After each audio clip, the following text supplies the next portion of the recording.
And welcome back to another episode of Marketing, Management, and Money with your hosts, Ryan and Ryan. So today we're going to delve into something that I've wanted to kind of look at for quite some time, and that is some trends in entrepreneurship. And I'm going to kick this off with a report. It's a couple years old now, but the trends haven't actually changed.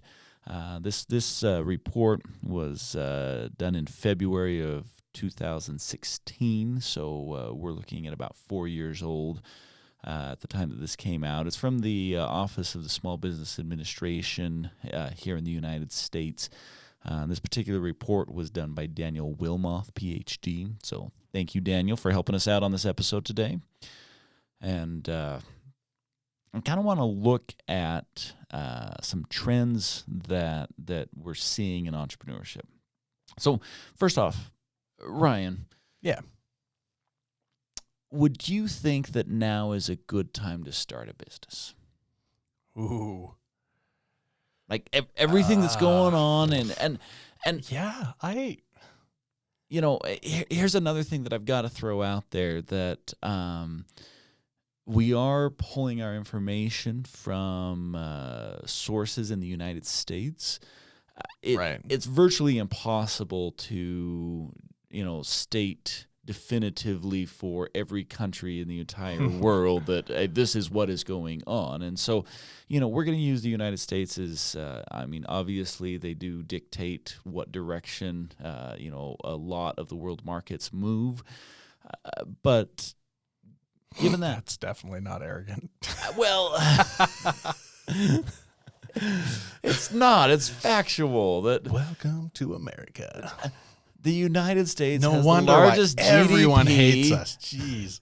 They have the largest GDP in the world, and they are the business influencers. I know. Okay. Now, I guess you could argue that the European Union combined is it's about the same size as the United States combined, and we're not going to get into that level of analysis on this. Oh, come on, episode. It could be fun. Don't avoid my question. I wanted to know: would you launch on purpose? Would you launch a business in today's environment? Man, I really, honestly, legitimately, I really think I would. Good, because you currently are. Right. Well, okay. I'm thinking other things besides this. Or if I don't know. I'm not great at ideas, but if I had some genius product to manufacture, would I be comfortable in today's market taking that to market, right? Yeah. Starting to pursue that because it's no small task. I mean, even as big as tech is right now, going into the tech space, into software and things like that, I still think it's super daunting, right? Yeah. But in those terms, I realize that that's what we're doing here, right? But in those terms, I still think I would. So these are the numbers, all right? Sure. I'm pulling this off of good old Daniel's report. At age 30, you got less than 4% of millennials are choosing entrepreneurship as their primary employment. Okay. Okay. At the same time period, so you got to realize that we're talking age 30. If you go with Generation X, they were 5.4%, and the baby boomers were 6.7%. So a percentage per capita number is showing a steady decrease in how many of the rising generation are interested in entrepreneurship as a primary source of income. This is how they survive. This is how they provide for themselves. And so I'm super curious where you're going to take this conversation, because it's not looking great right now. I'm going to tell all of our listeners to just stop now. It's not worth it. No, I think it's important to understand that, okay, here's another thing. With the internet, how many people tell us that it's never been a better time to start a business? There's more, access to resources to help you launch your business. There's more information. The internet has just completely leveled the playing field. I'm going to argue that it's actually probably tougher today to have a business, to make entrepreneurship your livelihood. Oh, yeah. I'm not talking about side gigs. I'm not talking about the side hustle that you love so much. I knew that word was coming. I could feel it. It's like, oh, crap, I can't think of her name. Okay. I can't either. Oh, my gosh. I am embarrassed. I am ashamed of myself right now. I'll just stop right there. I guess maybe this says something about me. Thankfully, it probably puts me in a better light than otherwise. But so Dax Shepard's wife, I cannot think of her name. She plays in The Good Place. Anyway, so legit, she has and I wouldn't be surprised if this is honest to goodness true, but she can sense when a sloth is near her, right? In that same way, it's coming back. Hold on. I can see it. In the same way that she could sense when a sloth is in the room, I could sense when somebody's about to use the word side hustle. So it's like this out of nowhere, I just get nauseated and oh gosh, here. Somebody's going to say it. I guess. Just a couple minutes back, you were asking me where I was going to go with this one. I'm just jumping on board, man. I'm just getting on board. All right. Welcome, everyone, to the random episode of Marketing, Management, and Money, where we just talk about whatever we feel like talking about. Here we go. Okay, let's try and bring this into some useful information. So, like 6 cents about sloths. Yeah. Whoa. Okay. So I'm going to make the argument that it is harder today to make entrepreneurship your primary means of survival, of, just providing for you and your family. I think that it is more challenging, and I think that's one of the reasons why you're seeing more of the rising generation choose to work for someone else as opposed to start their own business. Now, we're going to go all over the place because this is just going to be fun. There's a lot to this. Yeah. Holy crap. The first thing that I want to talk about is I want to talk about e-commerce as the great leveler. Beautiful. Everyone says, well, you've got e-commerce that just makes it possible that that little old grandma can knit her socks and she can sell them globally, which never would happen before. Well, so I actually really like where this is headed because I was actually just thinking about this last night. There's a small business that I've had conversations with and kind of helped out, not really consulted with per se, but they produce honey. They have beehives and produce honey and a few other things. We've talked about other avenues for that they could go down with their products and whatever. But that's one of their big things. It's like, well, got to get online, right? Yeah. It's like, I don't know. Do you? So I was going to ask you because you actually have quite a bit of expertise, especially with platforms such as Amazon. Yeah. Where you've helped a lot of businesses get their products on Amazon and start selling. And you've had a fair bit of success in the selling side of things. Yep. What about the take-home?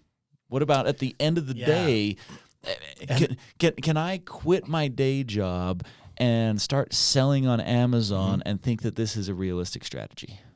Yeah,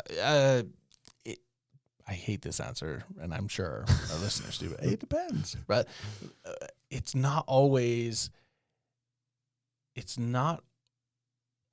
as lucrative as people make it out to be, right? Yeah. Especially with this behemoth like Amazon. It's not like you're just gonna latch onto them and they're going to take you for this ride of success, right? If you latch onto them, they want their piece too.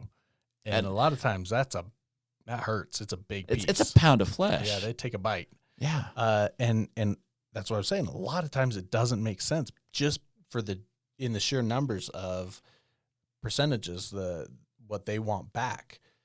It just is crazy and doesn't work. So I was working with an author who they were selling on Amazon. They were selling their book on Amazon. And every time they sold a book on Amazon, they lost money.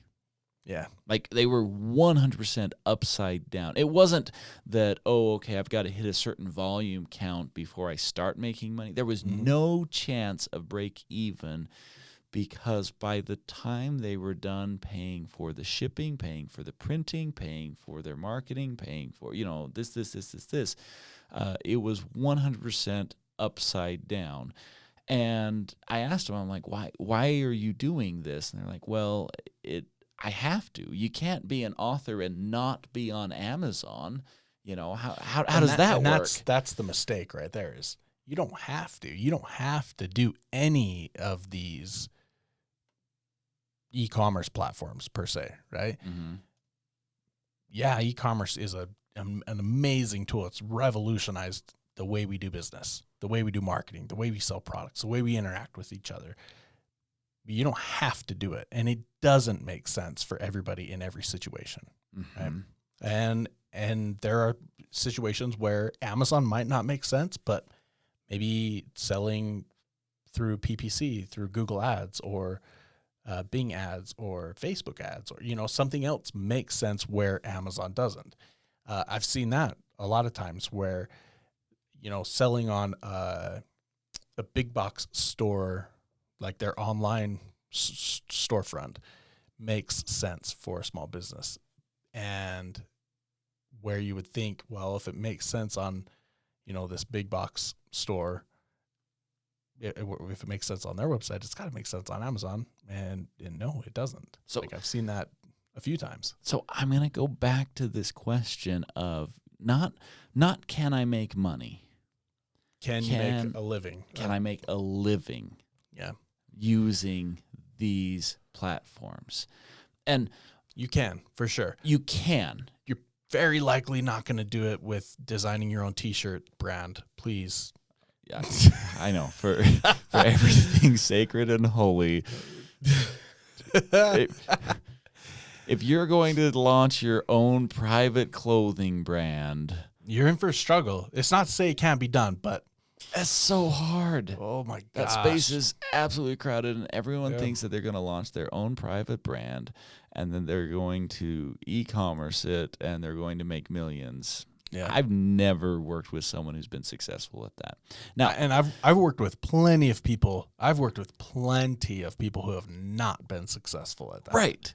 And that's what I was going to say, is like, this is not my expertise. I'm not the guy to come to if you're trying to do, your own clothing line and you want to sell it via e-commerce. I am not your guy. However, I've still worked with a good dozen businesses, and not a one of them have even come close. It's not like, we're almost there. It's like, dude, how much money do you want to just keep sinking? Yeah. So I worked with a small business, this entrepreneur who was working on launching his own clothing line. And it was cool, but like every other clothing entrepreneur out there, it's cool, right? Whatever. It's hard to have an amazing t-shirt that's not already out there. Yeah. So he's designing and screen printing his own shirts, which is really cool. I was supportive, bought a few shirts, did what I could to help him out in business and otherwise. And he started taking on clients and started screen printing for other people, right? To supplement his because he was trying to live on this. It was that I'm going to quit my job. I'm going to screen print my own t-shirts and sell them online. Like, it's going to work. And it didn't. Not at least not initially, right? And unfortunately, even in the long run, it didn't. But so he started taking on this work, screen printing for others as a side gig. to not If you want to know why Ryan is so anti that, it goes all the way back to our second episode. So if you want to jump back to episode number 2, and you can hear why Ryan just hates the term side hustle. I just had to throw that in because fine. It was a fun episode. Yeah. Okay, sure. so you got the screen printing guy. So anyway, he is still currently in business as a screen printer for other people. He no longer does his own clothing line. And he's amazing at it. He does some really, really cool. He's very talented at it. But even so, and even getting him on the right, quote unquote, right platforms and whatever that he wanted to be on, it just didn't work because there is an unbelievable amount of competition out there for that. Yeah. And it's not just that. I mean, we're picking on that industry, but really, but it illustrates a point, right? That it is so hard to have a small business that provides a livelihood. And this is why, going back to the report that that we kind of kicked this off with, this is why you're seeing a decrease in how many people are really wanting to jump into entrepreneurship because it's tough. It's tough out there. I want to pick on another platform, and I'm going to say pick on it because I'm not a fan of this platform. I thought I was right at first, and the more that I've gotten to familiarize myself with it, I'm not a fan of it, and that's Etsy. And I'm sorry for calling it out, but the reason why I'm calling it out is because I see these entrepreneurs think that Etsy is going to be, they're like, oh, I make my own fill in the blank, whether it's soap or whether it's going to be, mittens or whether it's going to be, custom chess pieces or whatever. And originally I'm like, what a brilliant idea of, creating a platform where all of these, developers can go to sell their stuff. Right.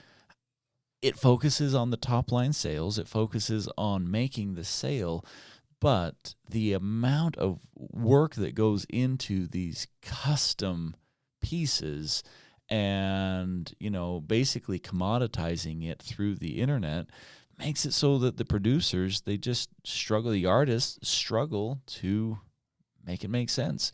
Yeah, and that's points directly to another episode we did on the marketing triangle, where if you're trying to produce a quality product, like high quality, and you're trying to do it at a dirt cheap price because that's what the market demands, and you're trying to differentiate by being online and doing all of that, you're betting the farm and you're going to lose. Yeah. You can't sustain it. Just like your friend the individual that you worked with, the author, it doesn't make sense. And you've got to realize that. Yeah. It's just really tough. Now, are we saying that e-commerce is bad? Yeah. I'm just kidding. I knew that was coming. Sorry. Yeah, you were quick on that one. Quick enough that I'm just like, whoa. Yeah. Back up. We're not saying that e-commerce is bad. There's nothing wrong with e-commerce. It's just really expensive to get into. It's hard to make the margins that you need to make to be successful as a small business, period. I've never seen anyone that is just killing it on margins in these platforms. They're usually tight margins, which means you have to have volume in order to make it make sense. It's tricky. And that's really tricky. That's what I was just going to say. It's really hard to get that right out of the gate. You know what I mean? Even so, you see these startups where entrepreneurs go on live TV supposedly to pitch their product, and it's like even with that, not all of those make it. You know what I mean? Yeah. Even with that level of publicity and mentorship and guidance and resources, availability to other markets and things like that, they still struggle. And, they're a litany of inherent problems with just trying to produce at that level. Just getting it out there. Yeah, it's tough. As a small business. It's really tough. So what are we going to be able to do? What can we offer our our listeners? And there are some really smart strategies that I feel are smart that I'd like to put out there. So if you're listening, rather than just, thinking, oh, okay, well, this sucks, but there are some things that you can do. And one of the things that you can do is you can embrace the side hustle. I know, your favorite. But I didn't see that one coming. I don't have a sixth sense for it, apparently. But you can embrace the fact, and more people are working some sort of side gig entrepreneur option now than ever before. And that's what I think the internet has really allowed us to do, is it's allowed us to be maybe non-committal to entrepreneurship, to dabble in it a little bit and be successful. And the nice thing about that is you don't have to give up your livelihood and risk it all to try living your dream. You can live your dream on the weekends, and Right. and make something happen. So I don't have anything against selling on Etsy, but if you're trying to do it to replace your livelihood, the percentage of success is so ridiculously low that is just a horrible, horrible gamble. Right. And that actually brings me to point number 2 on the strategies is don't give up a good thing unless you have a sure thing. If you've got a good thing going, I know a lot of people, they, when I was doing business consulting full time, I couldn't count how many people would come in and, the reason for wanting to start a business is because they were sick of where they worked. And I'm like, yeah. That's actually not a great reason. Right. Because entrepreneurship, you talk with people who own their own business and they're sick of all their customers. They're sick of all their suppliers. They're sick of the competition. It's like, Just trading some problems for other problems. Yeah, the grass isn't necessarily greener. Now, if you're passionate about what you do, if you want to make a difference, those are much better reasons to jump into entrepreneurship. And so, I just look at it, I'm like, don't give up a good thing in hopes of something better. Yeah. If you're going to make that leap, make sure that you've got something secure to leap into. Otherwise, just keep doing it on the side. There's nothing wrong with that. Absolutely nothing wrong with that. Yeah, absolutely. And I was going to say, to kind of comment on your first point, that it is more difficult, I feel like, to, and again, for a litany of reasons, it's more difficult to make a small business or make entrepreneurship happen in today's day and age. But as I feel like it's made that part-time kind of a side gig entrepreneurship. I don't know what you want to call that. Like, It's a side hustle. Don't. It's a side hustle. No, that's stupid. Ugh, I can't. Anyway, it's like career 0.5. It's like you've got your first career, and then it's the next little mini career that like you're quarter tucking of in a there. career. Yeah. It's made that so much more, that process, that it's made it so much more efficient, right? I mean, you think about back in like the 1940s, if some farmer wanted to build cars and sell cars, it's like, no way. Yeah. Too Too big of a stretch. Right. But if some dude wants to have his full-time job, and like electric cars are now a thing, like people are selling like electric car kits and whatever to turn a Geo Metro into this crazy machine. Some dude can do that nowadays. So it's funny that you bring that example up, because I was just talking to a friend of mine who in Q1 of this year has already surpassed selling cars, So he's been just selling cars on the side, and he's already surpassed what his income is at his full-time job. That's insane. You know, and it's cool. I'm like, hey, good on you. That's great. Yeah. You know. Well, but yeah, it is great. But you know, income from selling cars isn't always stable. And that's why he flat out said, he's like, if I knew that this was consistent, I would do this because I'm passionate about cars. He just loves tooling on cars. Yeah. But he's like, I don't know if it's consistent. And so I stay where I am. And he's not in love with his day job. Oh, yeah. But he understands that it makes it possible for him to do what he wants to do.